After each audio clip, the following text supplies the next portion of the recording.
যে খেলাফত কিভাবে নির্ধারিত হতো, খলিফা কেমনি নির্ধারিত হয়। আবু বকর রাদিয়াল্লাহু তাআলার পর ওমর, ওমর রাদিয়াল্লাহু তাআলার ওসমান, ওসমান রাদিয়াল্লাহু আলী। এর মধ্যে অনেক ঘটনা আছে। ওমর রাদিয়াল্লাহু তাআলার মধ্যে কোনো ফিতনা ছিল না, ওসমান রাদিয়াল্লাহু তাআলার যুগে ফিতনা শুরু হয়, আলী রাদিয়াল্লাহু তাআলার যুগে ফিতনায় পরিপূর্ণ হয়ে যায়। আলী রাদিয়াল্লাহু তাআলা আনহুর সময় থেকেই যে সমস্যাটা শুরু হয় সেটা হচ্ছে মুআবিয়া রাদিয়াল্লাহু তাআলা দীর্ঘদিন থেকে সিরিয়ার শাসক, গভর্নর। ওমর রাদিয়াল্লাহু তাআলার খেলাফত আমলে মুআবিয়া রাদিয়াল্লাহু তাআলা প্রথম সিরিয়ার গভর্নর হয়েছেন। ওসমান রাদিয়াল্লাহু তাআলার শাসন আমলে উনি গভর্নর হিসেবে কন্টিনিউ করেছেন। তো মুআবিয়া রাদিয়াল্লাহু তাআলার যে সৎ শাসন, এই সৎ শাসনে সিরিয়ার মানুষ তার ভক্ত হয়ে গেছে। তার যে ন্যায়পরায়ণতা, আদালত, তার যে চিন্তা চেতনা, উচ্চ চিন্তা ভাবনা। তো দীর্ঘ ২০-৩০ বছর মুআবিয়া রাদিয়াল্লাহু তাআলা সিরিয়ার শাসক, সৎ এবং ন্যায়পরায়ণ গভর্নর হিসেবে।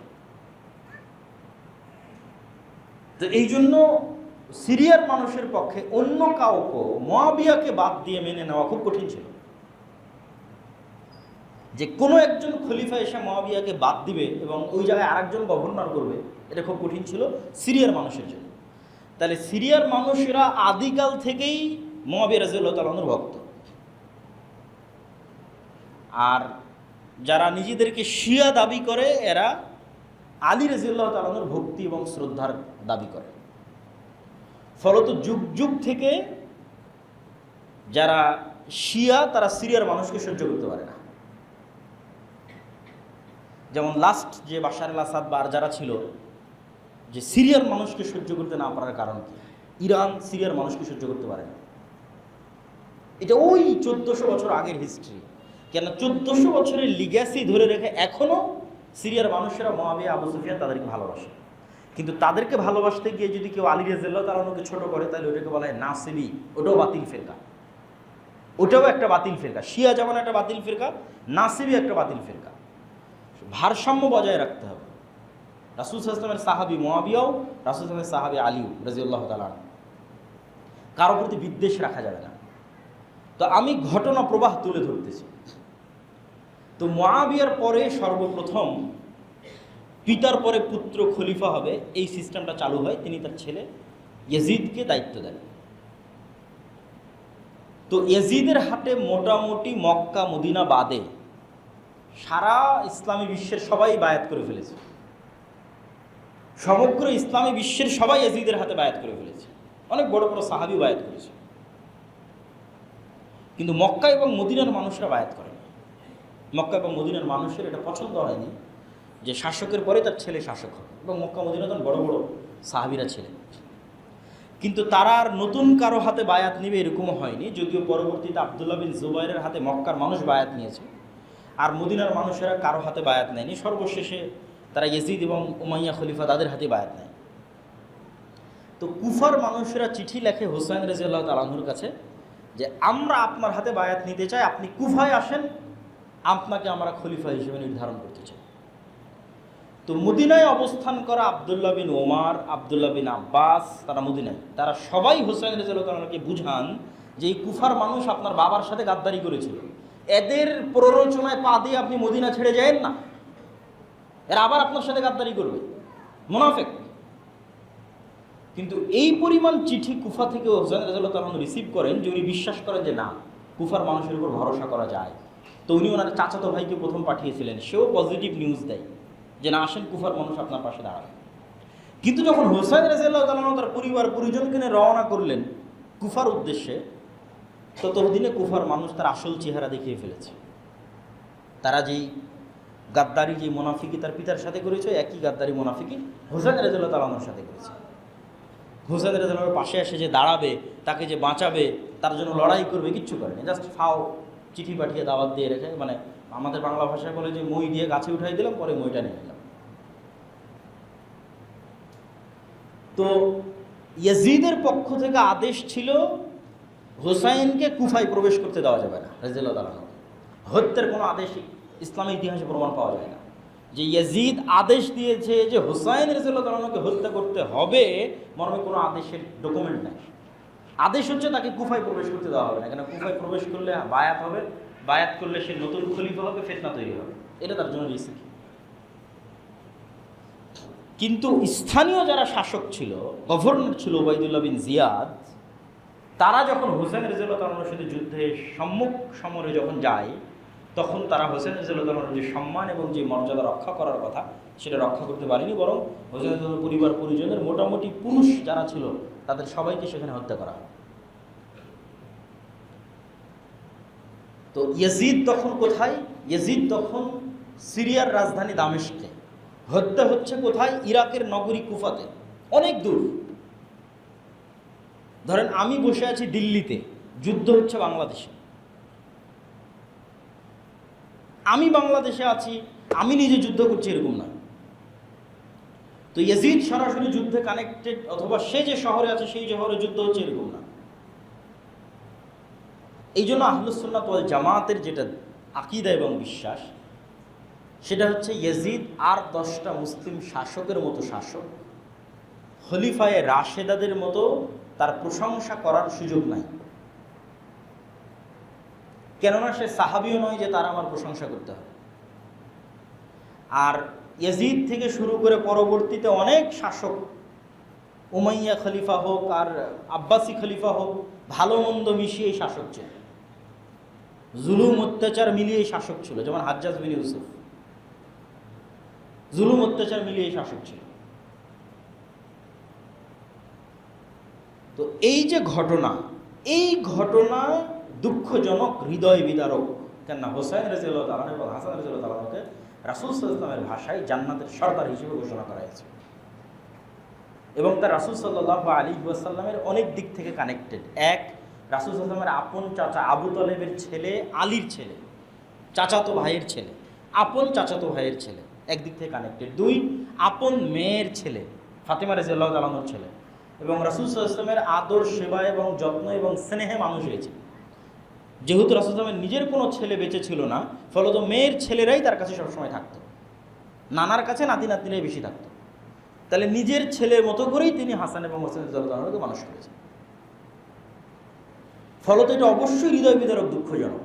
কিন্তু এটাও মাথায় রাখতে হবে যে কোনো হৃদয় বিদারক দুঃখজনক ঘটনার যদি পলিটিসাইজ করা হয়, রাজনীতিকরণ করা হয়, আমি ওই রাজনীতির পাঠ হব কিনা। তো এইটা রাজনীতিকরণ কিনা তার উদাহরণ কই থেকে পাবেন? আবু বকর রাদিয়াল্লাহু তাআলা স্বাভাবিক মারা গেছে, আমাদের কোনো অবজেকশন নাই, কিন্তু ওমর রাদিয়াল্লাহু তাআলাকে তো হত্যা করা হয়েছে। তো ওমর রাদিয়াল্লাহু তাআলা আনহুর হত্যা সম্মানের দিক থেকে বেশি হৃদয় বিদারক, না হাসান এবং হোসেন রাদিয়াল্লাহু তাআলার হত্যা বেশি হৃদয় বিদারক? 2 নম্বর, ওসমান রাদিয়াল্লাহু তাআলা আনহু কোরআন পাঠরত অবস্থায় সমগ্র মদিনা ঘেরাও করে কোরআন পাঠরত অবস্থায় তাকে হত্যা করা হয়েছে। তিনি হৃদয়ের আবেগ নিয়ে তার বাড়ির ছাদে দাঁড়িয়ে বলেছেন, মানুষেরা ওই কুয়ার পানি তোমরা আমাকে পান করতে দিচ্ছ না, যেই কুয়া আমি ওসমান গনি আমার টাকা দিয়ে রাসূল সাল্লাল্লাহু আলাইহি ওয়াসাল্লামের যুগে কিনে দিয়েছি। ওই মসজিদে তোমরা আমাকে সালাত আদায় করতে যেতে দিচ্ছ না, যেই মসজিদ রাসূল সাল্লাল্লাহু আলাইহি ওয়াসাল্লামের সাথে আমরা তৈরি করেছি। তো ওসমান রাদিয়াল্লাহু তাআলাকে যে কোরআন পাঠরত অবস্থায় হত্যা করা হলো, সম্মানের দিক থেকে ওসমান রাদিয়াল্লাহু তাআলার হত্যা বেশি হৃদয় বিদারক, না হোসেন রাদিয়াল্লাহু তাআলার হত্যা বেশি হৃদয় বিদারক? তো তাহলে ওসমান রাদিয়াল্লাহু তাআলা কোন দিন মারা গেল, সেই দিনের শোক কোথায়? আমরা তো কেউ জানি না ওসমান রাদিয়াল্লাহু কবে মারা গেছে, ওই দিনের শোক তো কেউ পালন করে না। ওমর রাদিয়াল্লাহু তাআলা কবে মারা গেল, তাকে হত্যা করা হলো, ওই দিনের শোক কোথায়? সব বাদ দিলাম, মুহাম্মদ সাল্লাল্লাহু আলাইহি ওয়াসাল্লাম কোন দিন মারা গেল, সেই দিনের শোক কোথায়? তাহলে শোক পালনের একটা বিধিবিধান ইসলামে আছে। একটা স্বাভাবিক মানুষ মারা গেলে শোক 3 দিন, স্বামী মারা গেলে স্ত্রীর শোক 4 মাস 10 দিন, এর বাইরে শোক পালনের আর কোনো বিধান নাই। এই জন্য ইসলামে মুহাম্মদ সাল্লাল্লাহু আলাইহি ওয়াসাল্লাম কবে মারা গেছে ওই দিনে কোনো সাহাবী শোক পালন করেনি। ওমর কবে মারা গেছে এটা নিয়ে সাহাবীরা শোক করেনি, ওই দিনকে উদযাপন হয়নি। এটা ইসলামের মধ্যেই নাই এই সিস্টেম। তারপরের যেটা পয়েন্ট, সেটা হচ্ছে যে আলে বাইতের প্রতি ভালোবাসা। আলে বাইত মানে আল্লাহর নবীর পরিবার পরিজন, আত্মীয় স্বজনের প্রতি ভালোবাসা। এটা ইসলামের পাঠ। না হলে আমরা দরুদ শরীফে এই দোয়া পড়তাম না যে আল্লাহুম্মা সাল্লি আলা মুহাম্মাদিন ওয়া আলা আলি মুহাম্মাদ কামা সাল্লাইতা আলা ইব্রাহিম ও আলা আলি ইব্রাহিম ইন্নাকা হামিদুম মাজিদ। আল্লাহ ইব্রাহিমের পরিবারের উপর যেমন দয়া রহমত বর্ষণ করেছেন, ওই রকম দয়া রহমত বর্ষণ করেন আমার নবী মুহাম্মদ সাল্লাল্লাহু আলাইহি ওয়াসাল্লামের পরিবারের উপর। তো এটা তো আল্লাহ নবীর পরিবারের উপর ভালোবাসা থেকে আমরা দরুদ পাঠ করি। কিন্তু আল্লাহর নবীর পরিবার মানে নট অনলি হুসাইন রাদিয়াল্লাহু তাআলা আনহু। কেন নট অনলি হুসাইন? আপনাকে মিলিয়ে দিই। হুসাইন রাদিয়াল্লাহু তাআলা আনহু যদি আল্লাহর নবীর কন্যার সন্তান হওয়ার কারণে আলে বাইতের অংশ হয়, অথবা আলী রাদিয়াল্লাহু তাআলা আনহু যদি আল্লাহর নবীর কন্যাকে বিবাহ করার কারণে আলে বাইতের অংশ হয়, তাহলে উসমান রাদিয়াল্লাহু তাআলা আনহু আল্লাহর নবীর একটা নয় দুইটা কন্যাকে বিবাহ করেছেন, উম্মে কুলসুম এবং রোকাইয়া, একজনের মৃত্যুর পর আরেকজন। তাহলে ফাতেমার হাজবেন্ড, ফাতেমা রাদিয়াল্লাহু তাআলা আনহার স্বামী, ফাতেমার স্বামী হওয়ার কারণে যদি ভালোবাসার পাত্র হয়, একই কারণে আল্লাহর নবীর দুই কন্যার স্বামী হওয়ার পরেও উসমান কেন ঘৃণার পাত্র হবে? নাউজুবিল্লাহ। তাহলে এটা আলে বাইতের প্রতি ভালোবাসা নয়, এটা পলিটিক্স। আলে বাইতের প্রতি ভালোবাসা হলে এক মেয়েকে বিবাহ করেছে আলী রাদিয়াল্লাহু তাআলা, দুই মেয়েকে বিবাহ করেছে উসমান রাদিয়াল্লাহু তাআলা।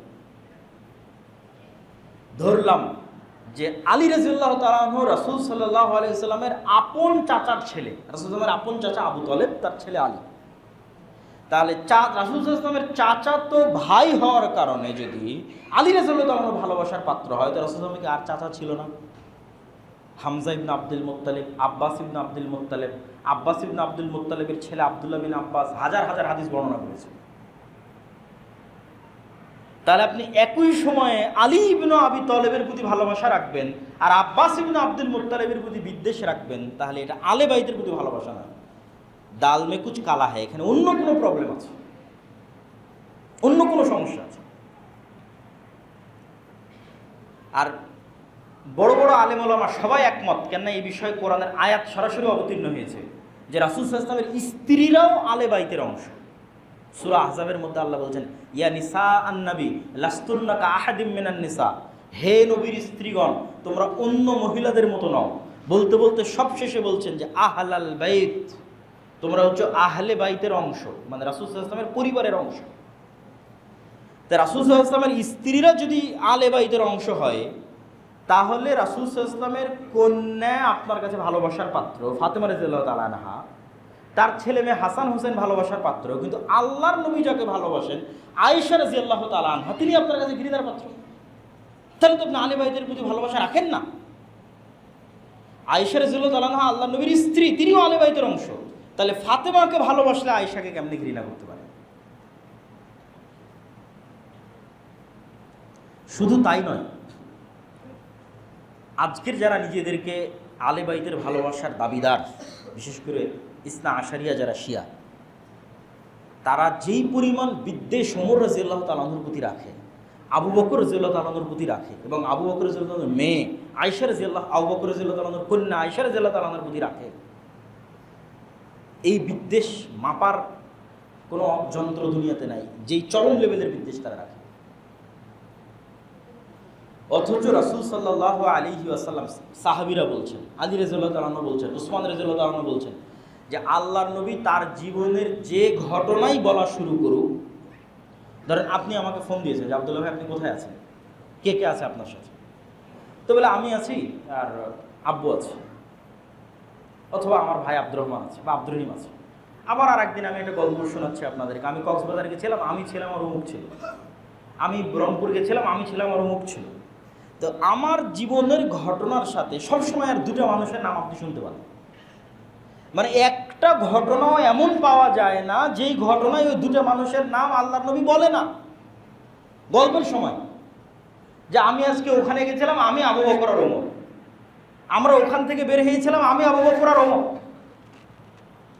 আজকে এক জায়গায় দাওয়াত ছিল, দাওয়াত খেতে গেছে, আমি আবু বকর আর ওমর।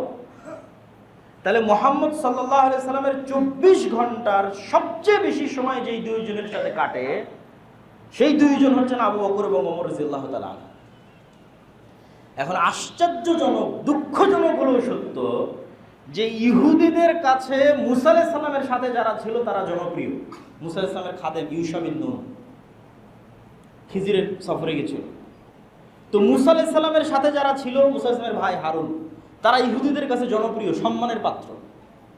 খ্রিস্টানদের রাস্তাঘাট, কলেজ, কারখানা সব কিছু ঈসা আলাইহিস সালামের যে 12 জন হাওয়ারি ছিল ওই 12 জনের নামে। তাহলে ঈসা আলাইহিস সালামের সঙ্গী 12 জন খ্রিস্টানদের কাছে সম্মানের পাত্র, ইহুদিদের কাছে মুসা আলাইহিস সালামের সঙ্গী সম্মানের পাত্র। আর এই রাফিজিদের কাছে আমার নবী মুহাম্মদ সাল্লাল্লাহু আলাইহি ওয়াসাল্লাম কতটা খারাপ হলে মুহাম্মদ সাল্লাল্লাহু আলাইহি ওয়াসাল্লামের সাথে যারা সবসময় থাকতো ওদের প্রতি এদের সবচেয়ে বেশি বিদ্বেষ। তাহলে তো আমার নবীকে দোষ দেওয়া, যদি ইহুদি খ্রিস্টানদের চেয়ে তো খারাপ হয়ে গেল। আমার যদি আবু বকর এবং ওমর খারাপ হয় তাহলে 100% আমার নবীও খারাপ, নাউজুবিল্লাহ। তাহলে আবু বকর এবং ওমরের প্রতি বিদ্বেষ পোষণ করা তো বহু দূরের কথা, ভালোবাসা থাকলেই ওটা ইমানের অংশ, আর না থাকলে, বিদ্বেষ থাকলে কাফের হয়ে যেতে পারে। তো এবার আমরা চলে আসি যেটা আমরা বারবার বলছিলাম, যে কি পলিটিক্স, যেই পলিটিক্সের কারণে শুধু হুসাইন রাদিয়াল্লাহু তাআলা আনহু এবং তার ছেলে মেয়েদের নিয়ে আমি ব্যস্ত হয়ে গেলাম, এমনকি হাসান রাদিয়াল্লাহু তাআলা আনহুকে অতটা গুরুত্ব দিলাম না। এই পলিটিক্সটা হচ্ছে পারস্য বা ফুরস, এর আগে থেকেই জাতিগতভাবে তাদের নিজেদেরকে একটু আলাদা চিন্তা করে। এই জন্য ইসলাম যত জায়গায় প্রবেশ করেছে সব জায়গায় ইসলামের কারণে ভাষা পর্যন্ত মানুষের চেঞ্জ হয়ে গেছে। কোথায় স্পেনের মানুষের কোনোদিন ভাষা আরবি ছিল না, কিন্তু ইসলাম যখন ওখানে ঢুকেছে মানুষরা নিজের ভাষা ভুলে গেছে, আরবি সবাই শিখে গেছে। প্রথম যেখানে ইসলামের ভাষা গ্রহণ করেনি এটা হচ্ছে ফুরস, পারস্যরা, আজকের যেটা ইরান। ফার্সি ভাষার যে ইতিহাস এবং ঐতিহ্য, তো এই পারস্য সাম্রাজ্যের পুরো পতন হয় ওমর রাদিয়াল্লাহু তাআলা আনহুর হাতে। আর এই পারস্য সম্রাটের কোনো একজন কন্যা যুদ্ধ বিজয়ের পর ওমর রাদিয়াল্লাহু তাআলা আনহু নিজে হোসেন রাদিয়াল্লাহু তাআলা আনহুর সাথে বিবাহ দেন। এই লিঙ্কটা ওরা ঐতিহ্য হিসেবে ধারণ করেছে, যে আমাদের পারস্য সাম্রাজ্যের যে ইতিহাস, এই ইতিহাসের একটা পার্ট হোসেন রাদিয়াল্লাহু তাআলার সাথে কানেক্ট হয়ে গেছে। ফলত হোসেন রাদিয়াল্লাহু তাআলা আনহুকে সম্মান করা, গ্লোরিফাই করা, দ্যাট মিনস আমরা আমাদের অতীত পারস্য সাম্রাজ্যকে গ্লোরিফাই করতেছি। আর এই হৃদয় বিদারক গল্প বানিয়ে এইটার ভিকটিম করব হচ্ছে যারা পলিটিক্সে আমাদের বিরোধী, তাদেরকে ভিকটিম করব। আয়েশা রাদিয়াল্লাহু তাআলা আনহা, ওমর রাদিয়াল্লাহু তাআলা আনহু, উসমান রাদিয়াল্লাহু তাআলা আনহু আলে বাইতের কারণে নয়, কেন আমি আগেই প্রমাণ দিয়েছি এনারা সবাই আলে বাইতের অংশ। এবং যাকে নিয়ে সবচেয়ে বেশি মতবিরোধ তার বিষয়ে একটা আশ্চর্যজনক তথ্য দিই। মুআবিয়া রাদিয়াল্লাহু তাআলা আনহু তো সাহাবী, মুআবিয়া রাদিয়াল্লাহু তাআলা আনহুর পিতা আবু সুফিয়ান সাহাবী। এইটা ঠিক যে আবু সুফিয়ান রাদিয়াল্লাহু তাআলা আনহু মক্কা বিজয়ের পূর্ব পর্যন্ত মক্কার কুরাইশদের সর্দার, বদরের যুদ্ধে আল্লাহর নবীর বিরুদ্ধে, উহুদের যুদ্ধে আল্লাহর নবীর বিরুদ্ধে নেতৃত্বে, খন্দকের যুদ্ধে আল্লাহর নবীর বিরুদ্ধে নেতৃত্বে, মানে মক্কার কুরাইশদের আবু জাহালের পরে সবচেয়ে বড় সর্দারের একজন আবু সুফিয়ান রাদিয়াল্লাহু তাআলা আনহু। কিন্তু মক্কা বিজয়ের সময় তিনি ইসলাম গ্রহণ করেন। তো এইটার কারণে কি তার প্রতি কোনো অসম্মান, তার প্রতি কোনো দোষ ত্রুটি দেওয়ার সুযোগ আছে কিনা, এই প্রশ্নের উত্তর হচ্ছে যত সাহাবী ইসলাম গ্রহণ করেছে এরা সবাই আগে কোনো না কোনোভাবে মুহাম্মদ সাল্লাল্লাহু আলাইহি ওয়াসাল্লামের শত্রু ছিল। ওমর রাদিয়াল্লাহু তাআলা নিজেই ছিল, খালিদ বিন ওয়ালিদ নিজেই ছিল, আমর ইবনুল আস নিজেই ছিল। খালিদ বিন ওয়ালিদ আর আমর ইবনুল আস তো গোটা মুসলিম বিশ্ব বিজয় করেছে। তো এই খালিদ বিন ওয়ালিদ তো মুহাম্মদ সাল্লাল্লাহু আলাইহি ওয়াসাল্লামের শত্রু ছিল। তা যেহেতু মুহাম্মদ সাল্লাল্লাহু আলাইহি ওয়াসাল্লাম সত্যের দাওয়াত নিয়ে এসেছে, প্রথমে তো মানুষ শত্রুতা করবে, না হলে আবু জাহালের ছেলে ইকরিমা তাকে কি করবেন, আপনি কি বলবেন? যারা মিথ্যা নবীর দাবিদার হয়েছিল ওমর, আবু বকর রাদিয়াল্লাহু তাআলা আনহুর যুগে, তাদের বিরুদ্ধে সবচেয়ে বড় সেনাপতি ছিল আবু জাহালের ছেলে ইকরিমা, মুসলমানদের পক্ষে। তখন আবু জাহালের ছেলে এই জন্য আপনি ঘৃণা করবেন, এই সুযোগ ইসলামে নাই। ইসলামের মানদণ্ড ভিত্তি হচ্ছে ইমানের উপর। ইসলাম গ্রহণ করেছে সব শেষ, ইসলামের জন্য কাজ করেছে অতীতের সব শেষ। তো আবু সুফিয়ান রাদিয়াল্লাহু তাআলা আনহু বা উমাইয়া বংশ যারা, এরাও মুহাম্মদ সাল্লাল্লাহু আলাইহি ওয়াসাল্লামের বংশধারার সাথে কানেক্টেড, যেটাকে আমরা কুরাইশ বলি। রাসূল সাল্লাল্লাহু আলাইহি ওয়াসাল্লামের পরদাদা হচ্ছে আব্দে মানাফ। আব্দে মানাফের দুই ছেলে, এক ছেলের নাম হাশেম আর এক ছেলের নাম আব্দে শামস। হাশেমের বংশধর হচ্ছে আব্দুল মুত্তালিব, মুহাম্মদ সাল্লাল্লাহু আলাইহি ওয়াসাল্লাম। আর আব্দে শামসের বংশধর হচ্ছে উমাইয়া হারব আর আবু সুফিয়ান। তাহলে আবু সুফিয়ান এবং তাদের বংশধরেরা ইব্রাহিমী এবং ইসমাইলি রক্তের উত্তরসূরি, এবং মোহাম্মদ সাল্লাল্লাহু আলাইহি ওয়াসাল্লামের যে কুরাইশ বংশের উত্তরসূরি। 1 নম্বর। 2 নম্বর, আবু সুফিয়ান রাদিয়াল্লাহু তাআলা আনহুর কন্যা উম্মে হাবিবা, এটা অনেকেই জানে না, অথচ এটা প্রতিষ্ঠিত সত্য, এটা জানা দরকার, মানুষের বলা দরকার যে আবু সুফিয়ান রাদিয়াল্লাহু তাআলা আনহুর কন্যা উম্মে হাবিবা, যিনি মুআবিয়া রাদিয়াল্লাহু তাআলা আনহুর বোন, তিনি রাসূল সাল্লাল্লাহু আলাইহি ওয়াসাল্লামের স্ত্রী। তা আবু সুফিয়ান রাসূল সাল্লাল্লাহু আলাইহি ওয়াসাল্লামের শ্বশুর, আর মুআবিয়া রাদিয়াল্লাহু রাসূল সাল্লাল্লাহু আলাইহি ওয়াসাল্লামের সম্বন্ধী অথবা শালা। তাহলে আপনি তাদেরকে কোথায় থেকে আলে বাইতের বাইরে বের করবেন আর তাদের প্রতি বিদ্বেষ পোষণ করবেন? 3 নাম্বার, সর্বশেষ, আবু সুফিয়ান রাদিয়াল্লাহু রাসূল সাল্লাল্লাহু আলাইহি ওয়াসাল্লামের সাহাবী, মুআবিয়া রাদিয়াল্লাহু তাআলা রাসূল সাল্লাল্লাহু আলাইহি ওয়াসাল্লামের সাহাবী। একজন সালাফে সালেহিনের বক্তব্য দিয়ে এই পয়েন্টটা শেষ করব যে ওমর ইবনে আব্দুল আজিজ উমাইয়া বংশের একজন শাসক, যার ন্যায় পরায়ণতার কারণে মানুষ মনে করত যে তিনি 5ম খলিফা হওয়ার যোগ্য। 4টে খোলাফায়ে রাশিদিনের পরে তিনি 5ম খলিফা হবেন। তো তার সম্মান বাড়াতে বাড়াতে অনেকেই তাকে মুআবিয়া রাদিয়াল্লাহু তাআলা আনহুর চাইতে বেশি সম্মান দেওয়ার চেষ্টা করতেন। তখন সালাফে সালেহিনরা বললেন যে ওমর ইবনে আব্দুল আজিজের সারা জীবনের আমল আর মুআবিয়া রাদিয়াল্লাহু তাআলা আনহুর একটা রাকাত সালাত, একটা সিজদা, যা তিনি মুহাম্মদ সাল্লাল্লাহু আলাইহি সাল্লামের সাথে আদায় করেছেন, এমতো অবস্থায় যে তিনি মুহাম্মদ সাল্লাল্লাহু আলাইহি সাল্লামকে নবী হিসেবে ঈমান রাখেন, বিশ্বাস রাখেন, আল্লাহকে রব এবং ইলাহ হিসেবে বিশ্বাস রাখেন, ওমর ইবনে আব্দুল আজিজের সারা জীবনের আমলের চেয়ে শ্রেষ্ঠ। আর এটার পিছনে আল্লাহর নবীর হাদিস দলিল। আল্লাহ নবী বলছে, দুনিয়ার মানুষ, তোমরা উহুদ পাহাড়ের সমান দান করে আমার একজন সাহাবীর 1 মুষ্টি স্বর্ণ দামের সমান নেকি অর্জন করতে পারবে না। কেন? দান করলেই তো হলো না, অন্তরের কোয়ালিটিটা কোথায়, ইমানের কোয়ালিটিটা কোথায়? তাহলে এই জন্য সাহাবীদের সম্মান সর্বোচ্চ জায়গায় রাখতে হবে। আলী রাদিয়াল্লাহু তাআলা আনহুর প্রতি যেমন আমাদের ভালোবাসা থাকবে, হোসেন রাদিয়াল্লাহু তাআলা আনহুর প্রতিও থাকবে, মুআবিয়ার প্রতিও থাকবে, আবু সুফিয়ানের প্রতিও থাকবে রাদিয়াল্লাহু তাআলা আনহুম আজমাইন, আয়েশা রাদিয়াল্লাহু তাআলা আনহার প্রতিও থাকবে। এটাই আহলুস সুন্নাত ওয়াল জামাতের আকীদা, এবং এটাই শ্রেষ্ঠ এবং সত্য আকীদা। এইটার মধ্যে যে বিভেদ তৈরি করার চেষ্টা করা হবে, ওটাই পলিটিক্স। যে পলিটিক্স দিয়ে আমি গ্লোরিফাই করবো হোসেন রাদিয়াল্লাহু তাআলা আনহুকে, আর শত্রু বানাবো ওমর রাদিয়াল্লাহু তাআলা আনহুকে, শত্রু বানাবো ওসমান রাদিয়াল্লাহু তাআলা আনহুকে, আলী রাদিয়াল্লাহু তাআলা আনহুকে গ্লোরিফাই করবো, আর আলী রাদিয়াল্লাহু তাআলা আনহু নিজে বায়াত করলেন যে ওসমানের হাতে, নিজে বায়াত করলেন যে ওমরের হাতে, নিজে বায়াত করলেন যে আবু বকরের হাতে, তাদেরকে শত্রু বানাবো, এটা পলিটিক্স। এইটার পার্ট হওয়া যাবে না। কিন্তু ঘটনা অবশ্যই হোসেন রাদিয়াল্লাহু তাআলা আনহুর যে হত্যার ঘটনা, এটা অবশ্যই হৃদয় বিদারক এবং কষ্টদায়ক, কিন্তু ওইটার শোক হিসেবে উদযাপনের সুযোগ ইসলামে নাই।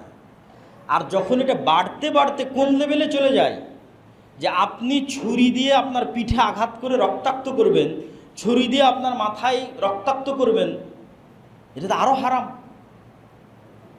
রাসূল সাল্লাল্লাহু আলাইহি ওয়াসাল্লাম বলছে, সে আমার উম্মতের অংশ নয় যে শোক পালনে তার গাল টানে, তার জামা ছিঁড়ে, সে আমার উম্মতের অংশ নয়।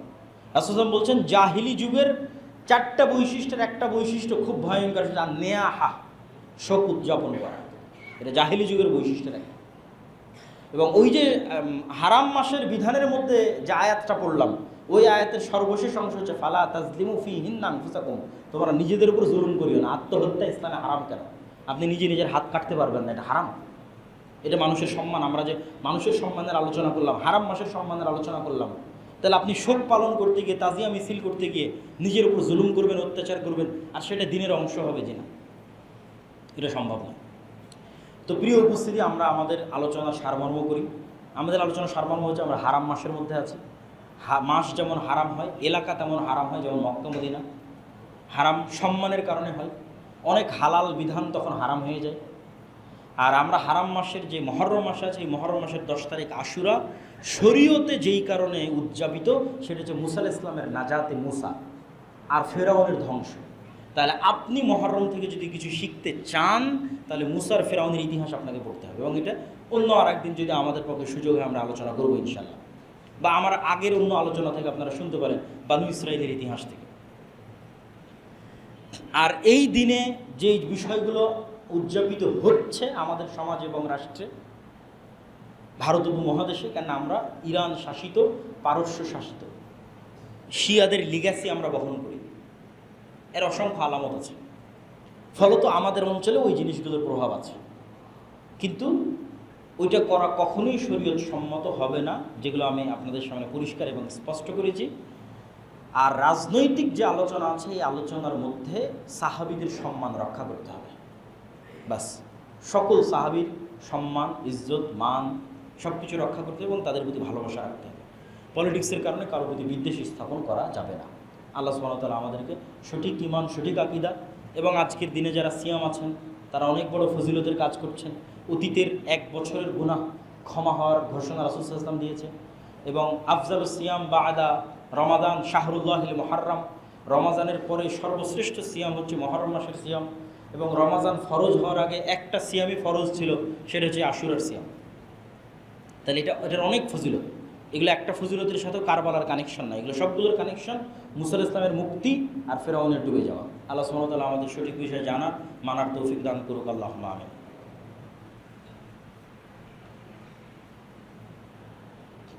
আলহামদুলিল্লাহি ওয়াহদা ওয়াসসালাতু ওয়াসসালামু আলা মান লা নাবিয়্যা বা'দা। ইয়া আইয়ুহাল্লাযীনা আমানু আল্লাহুম্মা সাল্লি আলা মুহাম্মাদ ওয়া আলা আলি মুহাম্মাদ কামা সাল্লাইতা আলা ইব্রাহিম ওয়া আলা আলি ইব্রাহিম ইন্নাকা হামিদুম মাজিদ। আল্লাহুম্মা বারিক আলা মুহাম্মাদ ওয়া আলা আলি মুহাম্মাদ কামা বারাকতা আলা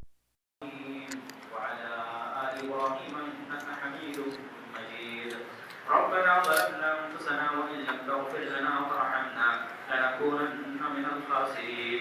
ربنا ظلمنا أنفسنا وإن لم تغفر لنا وترحمنا لنكونن من الخاسرين. ربنا آتنا في الدنيا حسنة وفي الآخرة حسنة وقنا عذاب